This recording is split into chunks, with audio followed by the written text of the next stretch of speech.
Dhaka bank business mirror অনুষ্ঠানে সবাইকে আমন্ত্রণ জানাচ্ছে মিস মাজজারিন খান। দর্শক, আজ আমরা আলোচনার বিষয় রেখেছি এফবিসিসিআই সংস্কার ও ব্যবসার পরিবেশ। এ বিষয়ে কথা বলার জন্য দুজন বিশেষ ব্যক্তিকে আমরা স্টুডিওতে আমন্ত্রণ জানিয়েছি। আমাদের সাথে দুজন বিশিষ্ট ব্যবসায়ী রয়েছেন। শুরুতেই পরিচয় করে দিচ্ছি আব্দুল হক, ব্যবস্থাপনা পরিচালক হকস বে অটোমোবাইল লিমিটেড, এবং তিনি সাবেক পরিচালক এফবিসিসিআই দায়িত্ব পালন করেছিলেন। বর্তমানে তিনি বারভিডার সভাপতি হিসেবে দায়িত্ব পালন করছেন। আমরা আমাদের মাঝে পেয়েছি জাকির হোসেন নয়ন, আহ্বায়ক বৈষম্য বিরোধী সংস্কার পরিষদ এফবিসিসিআই। আমরা চলে যাচ্ছি আমাদের আজকের অনুষ্ঠানে। আপনাদের দুজনকে স্বাগত আমাদের অনুষ্ঠানে আসার জন্য। শুরুতেই আমি জাকির হোসেন নয়ন, আপনাকে দিয়ে আজকের অনুষ্ঠান শুরু করতে চাই। আমরা তো জানি আসলে আপনারা সংস্কার নিয়ে অনেক কাজ করছেন, এবং বিশেষ করে এফবিসিসিআই সংস্কার নিয়ে আপনারা সামনে নির্বাচন এবং বেশ কিছু কার্যক্রম আপনারা হাতে নিয়েছেন। একটু যদি বলতেন এই সংস্কারের আওতায় আসলে কি কি কার্যক্রম আপনারা হাতে নিয়েছেন? এই সংস্কারের বিষয়ে কথা বললে একটু পেছনে যেতে হবে। যেমন গত 15 বছরে বিসিসিআইতে একটা প্রাতিষ্ঠানিক বিপর্যয় হয়েছে, যেটাকে আমরা বলি। যেমন এই যে নমিনেটেড, ধরেন আস্তে আস্তে মেজরিটি হয়ে গেছে নমিনেটেড, এবং নমিনেটেডরা ভোট ছাড়াই চলে আসে বিভিন্নভাবে। ধরেন রাজনৈতিক ছত্রছায়ায় তারা ইনফ্লুয়েন্স করে তারা এখানে চলে আসে, তারপরে এখান থেকে বোর্ড গঠন করে প্রেসিডেন্ট সহসভাপতি নির্বাচিত হয়। এরপরে ধরেন ট্রেড বডিতে অনেকে ট্রেড লাইসেন্স নাই, তাদেরকেও মেম্বার করা হয়েছে গত 15-16 বছরে। ভাইস প্রেসিডেন্ট, একটা প্রেসিডেন্টের সাথে 7 জন ভাইস প্রেসিডেন্ট। পৃথিবীর কোনো অর্গানাইজেশনে এরকম 7 জন ভাইস প্রেসিডেন্ট আছে আমার জানা নেই। এটাও কিন্তু রাজনৈতিক বিবেচনা অথবা ক্ষমতার কারণে এটা করা হয়েছে, রিকোয়েস্ট একের পর এক বাড়ানো হয়েছে। এই বিপর্যয়গুলি থেকে উত্তরণের জন্যই কিন্তু আমরা সংস্কারগুলি চেয়েছি। সংস্কার প্রস্তাব নিয়ে আমাদের অ্যাডমিনিস্ট্রেটর সাহেব দফায় দফায় মিটিং করেছেন, গ্রুপ মিটিং, জুম মিটিং করে।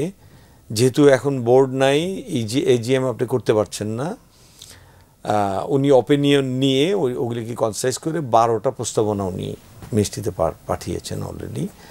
এবং সেখান থেকে মূল কয়েকটা জিনিস আমি একটু আলোকপাত করি। যেমন আমরা ডিমান্ড করেছি যে সরাসরি ভোটের মাধ্যমে প্রেসিডেন্ট নির্বাচিত হতে হবে। এটা যেমন আগে ছিল, বোর্ড নমিনেটেড সহ ইলেক্টেড কিছু বোর্ড আসতো, সেখান থেকে প্রেসিডেন্ট নির্বাচিত হতো। তাতে নমিনেটেডের প্রেসিডেন্ট হয়ে আসলে এই প্রেসিডেন্টের জেনারেল বডির কাছে, অর্থাৎ জিবি মেম্বার, সাধারণ পরিষদের কাছে কোনো দায়বদ্ধতা ছিল না ওনার, কারণ উনি ওদের ভোটে আসেননি। উনি নমিনেটেড হয়ে ধরেন যে কোনো একটা চেম্বার থেকে বা যে কোনো একটা নমিনেটেড অ্যাসোসিয়েশন গ্রুপ থেকে এসে বোর্ডটাকে ম্যানুভারিং করা হতো, ম্যানুভারিং করে উনি প্রেসিডেন্ট হয়ে যেত। তো ওনার কোনো দায় নাই জেনারেল বডির কাছে।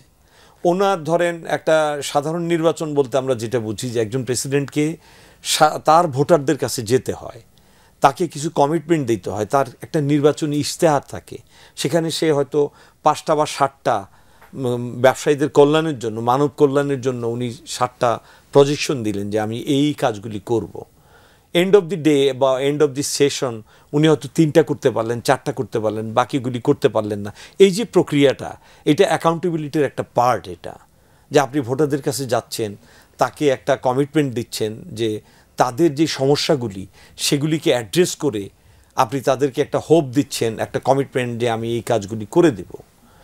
তারপরে হলো কি, নির্বাচনের পরে নিশ্চয়ই ভোটাররা আপনার কাছে এক্সেসটা পাবে, আপনার কাছে আসবে, এসে বলবে যে ভাই আমাদের এই প্রবলেমটা ছিল নির্বাচনের আগে, আপনি বলেছিলেন সমাধান করবেন, এখন একটু করে দেন। কিন্তু আসলে এই পথটা যদি না থাকে তাহলে তো জবাবদিহিতার আসলে কোনো আর জায়গা থাকছে না। আমি শুনবো আপনার কাছ থেকে আরো।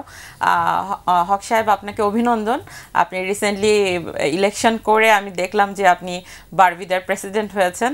এফবিসিসিআই এবং সকল প্রান্তিক যে উদ্যোক্তা আছেন তাদের পক্ষ থেকে আপনাকে অভিনন্দন জানাচ্ছি। একটু আপনার কাছে জানতে চাই যে এফবিসিসিআই যে বর্তমান স্টেপগুলো নিচ্ছে ব্যবসায়ীদের স্বার্থে, এবং সামনে যাতে ব্যবসায়ীরা রাজনীতির বাইরে গিয়ে ব্যবসা পরিচালনা করতে পারে, এবং নতুন নতুন সংস্কারগুলো যে নিয়ে আসছে, একজন ব্যবসায়ী হিসেবে আপনি এটাকে কতটুকু সমর্থন জানাচ্ছেন? আপনাকে অনেক ধন্যবাদ। এবং আমি দেশের আমাদের হাজার হাজার লাখ লাখ যে ক্ষুদ্র মাঝের উদ্যোক্তা আছে, সত্যিকার ব্যবসা যারা করে, রাজনীতি করে না, তাদের পক্ষে সবসময় কাজ করার চেষ্টা করেছি। এবং এই ফেডারেশন চেম্বারটিতে আমি বহু বছর যাবৎ জড়িত আছি। এর মাধ্যমে কিন্তু আমরা অনেক জায়গায় অনেক ক্ষেত্রে পলিসির ক্ষেত্রে ব্যবসা বাণিজ্যের শুল্ক কর, আমদানি পলিসি, রপ্তানি পলিসি, ভ্যাট ইত্যাকার পলিসিতে আমরা কিন্তু বহু বছর যাবৎ কাজ করে বাংলাদেশের ব্যবসাটাকে একটা পর্যায়ে এসছে।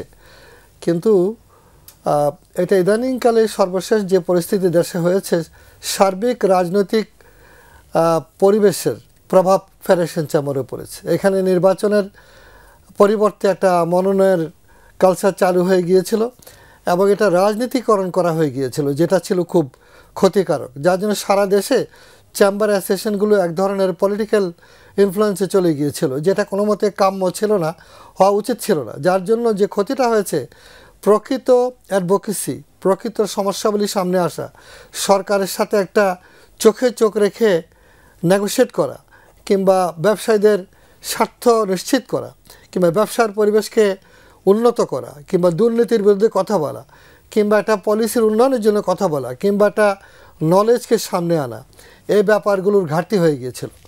তো এটা যারা রাজনীতি করে তারা তো সরকারের বিরুদ্ধে কথা বলবে না।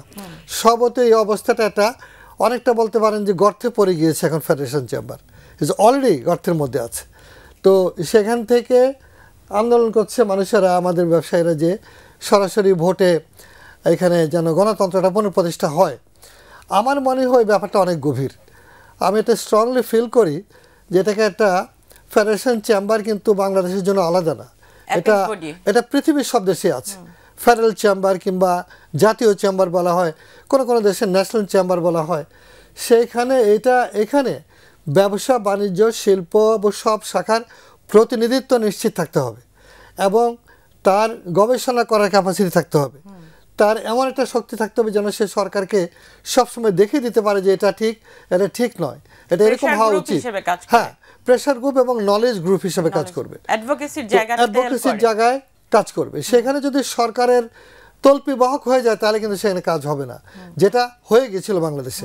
এখান থেকে বেরিয়ে আসার জন্য একটা পলিটিক্যাল কমিটমেন্ট দরকার এবং যে স্ট্রাগলটা করা হচ্ছে, আমার মনে হয় এখানে একটা বড় রকমের কাঠামোগত পুনর্বিন্যাস দরকার, স্ট্রাকচারাল রিফর্ম যাকে বলা হয়। নট মেয়ারলি যে ভোট দিলাম, সরাসরি দিলাম, এরকম না, বরং সমস্ত সেক্টরগুলো যেন আসতে পারে, সবাই যেন প্রতিনিধিত্ব থাকে। সেই জায়গায় কি প্রান্তিক জনগোষ্ঠীর স্বার্থ সংরক্ষণের জন্য কি কোনো প্রান্তিক জনগোষ্ঠী অলওয়েজ, ইকোনমি তো সবসময় প্রান্তিক জনগোষ্ঠীকে বাদ দিলে যে ইকোনমির চেহারা হবে সেটা হবে দানবীয় চেহারা, যেটা কেউ দেখতে চায় না, আমাদের দেশে যা হয়েছিল।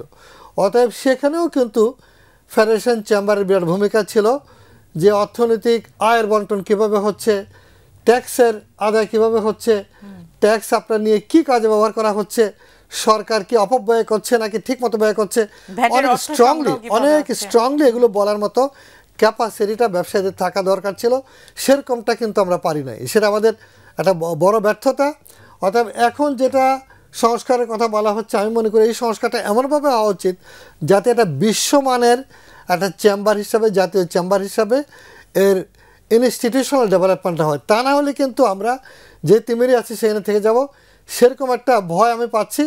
যার জন্য সরকারের উচিত ছিল এইখানে, যেহেতু বেসরকারি খাতের মাধ্যমে প্রায় 80% অর্থনৈতিক কর্মকাণ্ড হয় দেশে, এরকম অনেক গুরুত্ব দিয়ে একটা কমিশন করা উচিত ছিল, যে কমিশনে একাধিক ব্যক্তি থাকতেন, ইকোনমিস্ট, ব্যবসায়ী, ক্ষুদ্র মাঝারির প্রতিনিধি, নারীর প্রতিনিধি এবং বিশেষজ্ঞ অর্থনীতিবিদ মিলে এটাকে অ্যানালাইজ করা উচিত ছিল, কি আছে, কি হওয়া উচিত। তাহলে হতো কি, আমরা এখন যে সংকটটা মোকাবেলা করছি, এই সংকটটা উত্তরণের একটা দারুণ সুযোগ, কিন্তু এই সুযোগটা ঠিক করে দেওয়ার আমার মনে হয় সেই জায়গাগুলোতে অনেক আলোচনা দরকার আছে।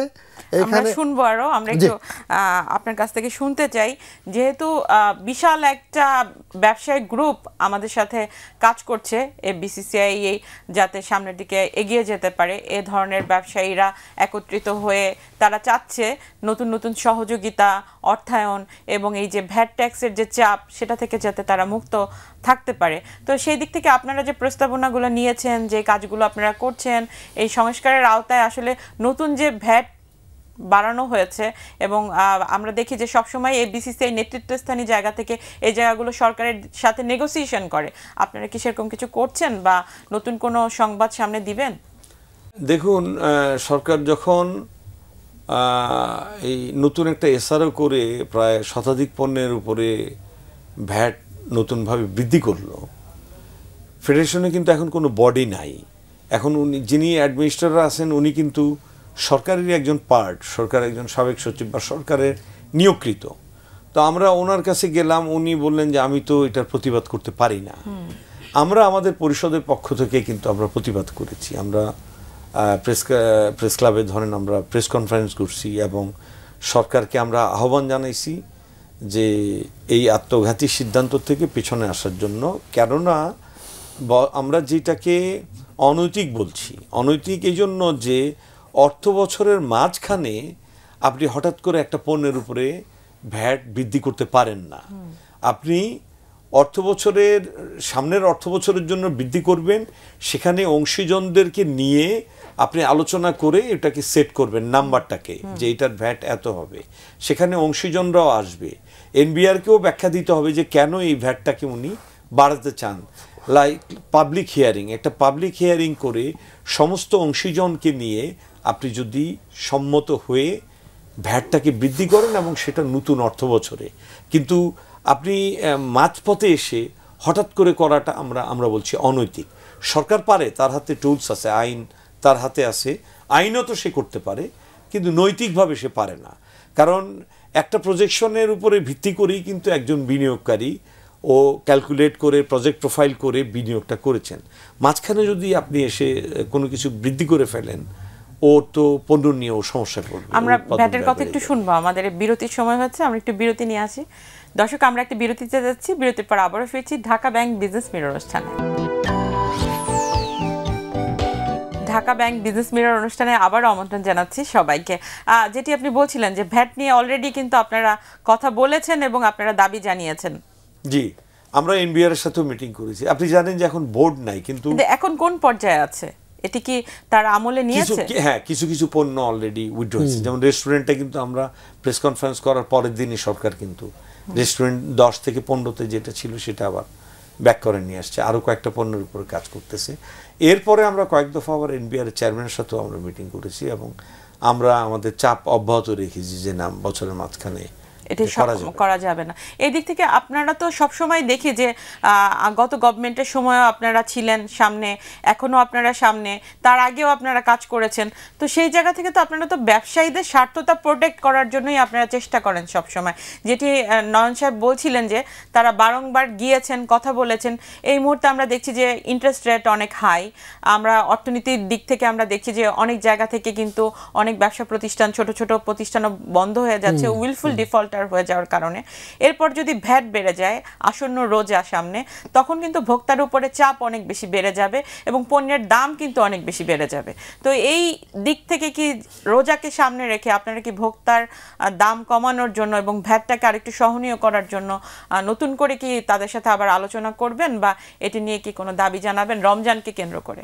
আমার মনে হয় যে ব্যাপারটা দেখুন, এত বিশাল বাংলাদেশে যা ঘটে গেছে সেটাকে কিন্তু মনে রাখতে হবে। সেটা হলো যে অর্থনীতিতে যে বড় রকমের একটা ইনজুরি হয়েছে, আহত হয়েছে এবং টাকা পাচার হয়েছে, এটার এই পরিপূরক কিন্তু আমাদেরকে সহ্য করতে হবে এবং কাটাতে হবে, কিংবা এই সাফারিংটা আমাদের করতে হবে। এখন সেজন্য সরকার, বাংলাদেশ ব্যাংক যে ব্যবস্থাগুলো নিয়েছে, তারা ঘুরে দাঁড়াবার জায়গায় আসছে, কিন্তু ইট উইল টেক টাইম। আমার মনে হয় অন্তত বছরখানিক সময় লাগবে আমাদের একটা জায়গায় আসতে।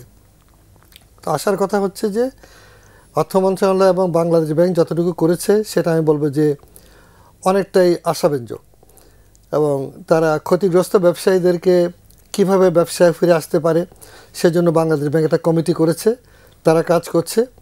যারা উইলফুল ডিফল্টার নয় তাদেরকে ব্যবসায় পুনর্বাসন করার একটা স্কিম গভর্নমেন্ট চেষ্টা করছে, রিফাইন্যান্সিং করা কিংবা কিভাবে সহায়তা করলে তারা, কারণ অনেকে রাজনৈতিক কারণে কিন্তু ভিকটিম হয়েছে। একদিকে পাচার করেছে একটা গ্রুপ, হাতে গোনা কয়েকজন, তারা বিলিয়নস অফ ডলার পাচার করেছে, যেটা আপনারা জানেন। আর অপরদিকে হাজারো লাখো ছোট ছোট মাঝারি ব্যবসায়ী, শিল্প কারখানা সব কিন্তু সিক হয়ে গেছে। অতএব এই যে বড় ক্ষতিটা হয়েছে, প্রকৃত পরিসংখ্যান কিন্তু সামনে নাই। যার জন্য আমি মনে করি যে এটা রাতারাতি করার মতো বিষয় না, এখানে সময় লাগবে।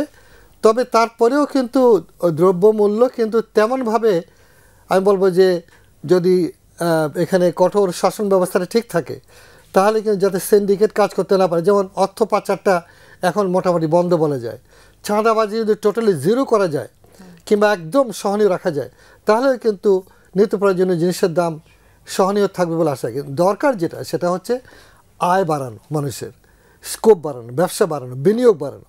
এখন দেশে বিনিয়োগের সীমাবদ্ধতা আছে, কারণ যাদের কাছে ক্যাশ টাকা ছিল, যারা বিভিন্ন সুযোগ সুবিধা নিয়ে টাকা রোজগার করেছে, তারা কিন্তু পালিয়ে গেছে, অথবা টাকাগুলো লুকিয়ে রেখেছে, অথবা বিদেশে নিয়ে গেছে।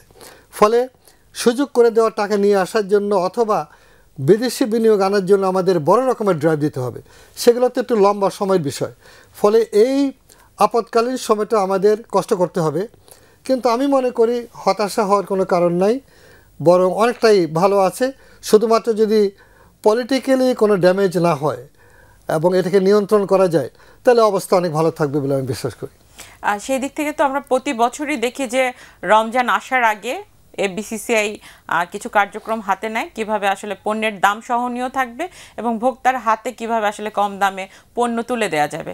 এবছর কি আপনারা সেই কার্যক্রমের আওতায় কিছু হাতে নিয়েছেন বা কাজ করছেন? এইটা আসলে অফিসিয়ালি বিসিসিআই বোর্ডের কাজ বা সভাপতির কাজ। আমরা পয়েন্টটা অ্যাড্রেস করেছি আমাদের অ্যাডমিনিস্ট্রেটর সাহেবকে, উনি কিছু ব্যবস্থা নিয়েছেন ইতিমধ্যে, এবং আমরা চেষ্টা করতেছি আসলে ওনাকে সহায়ক হিসাবে হেল্প করার জন্য। কোনো কোনো জায়গায় উনি যেখানে ধরেন যেতে পারেন না অফিসিয়ালি, সেগুলি আমরা যেমন একটা বোর্ড থাকলে যে কাজগুলি করতো, সেই কাজগুলি আমরা অনেকটা ছায়ার মতো কাজ করছি আমরা আমাদের পরিষদ থেকে আর কি। এই মুহূর্তে আসলে ব্যবসায়ীদেরকে যদি আসলে যারা ছোট ছোট ব্যবসায়ী আছেন, যারা এফবিসিসিআই এই 4 লাখ ব্যবসায়ীদের সাথে সংযুক্ত রয়েছেন, এই ধরনের ছোট ছোট ব্যবসায়ী যারা আছেন, তাদেরকে যদি টিকিয়ে রাখতে চান, তাদের কি কোনো থোক বরাদ্দ বা কোনো আর্থিক সহযোগিতা বা এই ধরনের বাংলাদেশ ব্যাংক থেকে স্মল কোনো স্কিম, এ ধরনের কি কোনো আপনাদের চিন্তা আছে? এই বিষয়টা নিয়ে আমাদের বোধহয় আব্দুল হক ভাই ভালো করতে পারবেন, উনি এই সংক্রান্ত একটা কমিটিও বোধহয় ওখানে ক্ষতিগ্রস্ত ব্যবসায়ী উনি মেম্বার। একটু যদি জানাতেন। অ্যাকচুয়ালি যেটা বাংলাদেশ ব্যাংক একটা খুব ভালো উদ্যোগ নিয়েছে, সেটা হলো যে শিল্প কারখানা ব্যবসা যারা ক্ষতিগ্রস্ত হয়েছে এবং সে ক্ষতিটা কিভাবে সহায়তা করলে পর আপনার তারা ঘুরে দাঁড়াতে পারবে, তারা প্রোডাকশনে আসতে পারবে, তারা ইকোনমিতে আসতে পারবে, সেটার জন্য একটা কমিটি করেছে। আমি সেই কমিটিতে আছি। সে কমিটিটা কাজ শুরু করেছে, মাত্র 2টা মিটিং হয়েছে। আমার বিশ্বাস তাদেরকে বর্তমান যে গভর্নর মহোদয় আছেন, তিনি অত্যন্ত ইতিবাচকভাবে, তিনি কিন্তু ব্যাংকার না, তিনি কিন্তু আমলাও না, তিনি অর্থনীতিবিদ। ফলে আমি আশাবাদী যে তার যে চিন্তাটা তাতে ইতিমধ্যেই কিন্তু ফলদায়ক হয়েছে, ইতিমধ্যেই কিন্তু আমরা উপকার পেয়েছি বাংলাদেশ ব্যাংকের এই ইতিবাচক ভূমিকাগুলোতে। তাতে যে কমিটিটা করা হয়েছিল 50 কোটি থেকে উপরের দিকে অনেক বড় বড় ইন্ডাস্ট্রি বন্ধ হয়ে গেছে কিন্তু, এবং মারাত্মকভাবে ক্ষতিগ্রস্ত হয়েছে। কি করা যায় সেজন্য আমরা খুব জরুরি ভিত্তিতে দেখছি।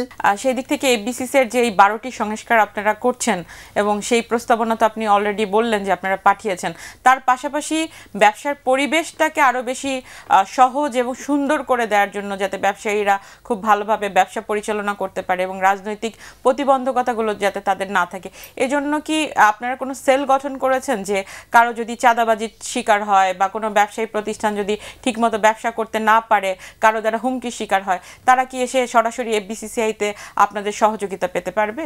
আসলে ধরেন আমরা তো কোনো অফিসিয়াল কমিটি না, আমরা সময়ের প্রয়োজনে আমরা ধরেন সমমনা কিছু লোক মিলে একটা শূন্যতার ভিতরে এসে আমরা স্বপ্রণোদিত হয়ে কাজ করতেছি। কিন্তু এই সময় তো আসলে এই ধরনের ব্যবসায়ীদের একটা লিডারশিপ লাগবে। আমাদের ধরেন সেগুলি আমরা যতটুকু পারছি আমরা কিন্তু করছি। ওই যে বললাম না যে এনবিআর এর চেয়ারম্যানের সাথে মিটিং করা এবং ভ্যাটের এগেইনস্টে প্রেস কনফারেন্স করে আমরা প্রতিবাদ জানানো, তা বাংলাদেশ ব্যাংকের গভর্নরের সাথে মিটিং করা, এই কাজগুলি কিন্তু আমরা করছি আমাদের পরিষদ থেকে ধরেন আমরা করছি। তবে আমার মনে হয় নির্বাচনটা অচিরেই চলে আসবে এবং ওই ধরনের অফিসিয়াল কোনো টিম করা বা সেল করা সেটা আসলে নির্বাচিত আপনার বোর্ড কমিটি ছাড়া খুব অল্প সময় তো difficult, চলে আসবে, ধরেন আগামী 90 দিন বা 120 এখন একটা দিন ভ্যাকুয়াম আছে, পরে একটা ভ্যাকুয়াম আছে এখন। সামনে এই রমজান কেন্দ্রিক এবং ঈদ কেন্দ্রিক ব্যবসায়ী যারা আছেন তারা তো এই মুহূর্তে কিছু সিট ফান্ড তাদের প্রয়োজন পড়বে, যাতে তাদের ব্যবসাটা আরো বেশি পরিচালন ব্যয় তাদের কমানো যায় বা অন্যান্য দিক থেকে তারা ম্যাটেরিয়াল পারচেস করতে পারে। সেই দিক থেকে কি এমার্জেন্সি কোনো ফান্ডিং এর সুযোগ আছে কিনা? অনেক উদ্যোক্তা বা ব্যবসায়ীরাই বলছিলেন যে ওনারা যদি এই মুহূর্তে ঈদকে কেন্দ্র করে যদি এমার্জেন্সি কোনো ফান্ড পেতেন তাহলে এই ঈদ কেন্দ্রিক বা রমজান কেন্দ্রিক বিজনেসটা তাদের আরো বেশি সহজ হতো। আমার মনে হয় এই ব্যাপারে আমি যদি বলি তাহলে একটা তো হলো টাকার সরবরাহের সংকট আছে। বর্তমান গভর্নর মহোদয় চাচ্ছেন না কোনো মতে টাকা ছাপিয়ে সমস্যার সমাধান আগে যেভাবে করেছে, যার জন্য ইনফ্লেশন কিংবা মূল্যস্ফীতি মারাত্মকভাবে বেড়ে গিয়েছিল, সেটাকে নিয়ন্ত্রণে রাখার জন্যই কিন্তু ওই পয়েন্টে যাচ্ছেন না। সেই জন্য টাকার সরবরাহে ঘাটতি আছে এবং টাকা পাচার করেছে যে গোষ্ঠী, তারা নিজেরা পালিয়ে গেছে, টাকা আবার বন্ধ করে রেখেছে বিভিন্ন জায়গায়। হাজার হাজার কোটি টাকা কিন্তু বাংলাদেশে আবদ্ধ আছে। সেইখানে তারপরেও আমি বলবো যে কথাটা বললেন, তারা যদি আপনার ব্যাংকের মাধ্যমে সীমিত আকারে কিন্তু এটা করতে পারে, ইন্ডাস্ট্রিগুলো কিংবা আপন ব্যাংকের মাধ্যমে তাদেরকে সেই চাহিদাটা তারা দিতে পারে, তাহলে পর তারা হয়তো ওইখানে রেসপন্স পেতে পারে। আদারওয়াইজ আপনার ভাবে আর কি মনে করেন যে ঢালাওভাবে ওরকম করার বোধহয় খুব একটা সুযোগ নাই। এই ব্যবসায়ীদের স্বার্থ এবং ব্যবসায়ীদের পরিবেশ এবং ব্যবসায়ীরা যাতে সহজ শর্তে লোন পেয়ে ব্যবসা করতে পারে, সেজন্য কি আসলে আপনি এই যে ইন্টার্ম গভর্নমেন্ট কাজ করছে তাদের যে সংস্কার কমিটিগুলো আছে সেখানে কি কিছু চাইবেন কিনা? আমাদের তো ডিমান্ড থাকবেই, কিন্তু ওই যে কথাটা হক সাহেব বললেন যে আমাদের হিউজ টাকা চলে গেছে, আসলে ওনারা অর্থ সংকট আছে এবং গভর্নর সাহেব কিন্তু চাচ্ছেন না যে টাকা শুধু কাগজের মধ্যে টাকা ছাপায় দিয়ে ইনফ্লেশনটা বাড়ানোর জন্য। উনি চাচ্ছে ফান্ডটাকে গ্র্যাজুয়ালি ডেভেলপ করার জন্য, এবং তখন হয়তো একটা সময় পরে রেট অফ ইন্টারেস্টটাকেও কিন্তু উনি কমিয়ে দিবেন। দে আর ট্রাইং। আমরা তো ফেস টু ফেস অনেকগুলি মিটিং করেছি, আমাদের কাছে পজিটিভ মনে হয়েছে যে তারা চেষ্টা করতেছে। আসলে আমাদের ড্যামেজটা অনেক বেশি ছিল, সেখান থেকে রিপেয়ারের একটু সময় দরকার, ব্রিদিং টাইম দরকার। এর মাঝে ধরেন এই ভিতরে একটু ধরেন অনিয়ম সহ্য আমাদেরকে করতে হবে, এইটুকু আমি বলবো। আমরা অনুষ্ঠান শেষ করব। সারা বাংলাদেশের ব্যবসায়ীরা এখন সংস্কারের জন্য অপেক্ষা করছে, কোনো কিছু যদি বলার থাকে ব্যবসায়ীদের জন্য। আমাদের পরিবর্তন অথবা মরণ, পরিবর্তন আমাদের করতেই হবে। অতএব আমি আশাবাদী আমাদের তরুণরা যেভাবে নিজের প্রাণ দিয়ে দেশে একটা পরিবর্তনের জন্য কাজ করেছে, সেই ধারা অব্যাহত রেখে আমরা নতুন প্রজন্মের ব্যবসায়ীরা আসবে, উৎপাদন করবে এবং বাংলাদেশকে এ বেটার লিভেবল কান্ট্রি হিসাবে দক্ষিণ এশিয়াতে আমি মনে করি বাংলাদেশ অগ্রগামী ভূমিকা পালন করবে। সেই বার্তা 2024 সালে হাজারো তরুণের প্রাণের বলিদানের মাধ্যমে আমরা পেয়েছি। আমরাও আশা করছি এই সংস্কারের মাধ্যমে আসলে ব্যবসায়ীরা নতুনভাবে নেতৃত্ব পাবে এবং ব্যবসায়ীদের যে সমস্যাগুলো আছে সেগুলো তুলে ধরে সমাধানের আশু চেষ্টা করা হবে। আপনাদের দুজনকে অসংখ্য ধন্যবাদ আমাদেরকে সময় দেওয়ার জন্য। ধন্যবাদ দর্শক, এই ছিল ঢাকা ব্যাংক বিজনেস মিরর অনুষ্ঠান। দেখা হবে আগামী সপ্তাহে। সেই পর্যন্ত সবাই ভালো থাকুন, সুস্থ থাকুন, নিরাপদে থাকুন।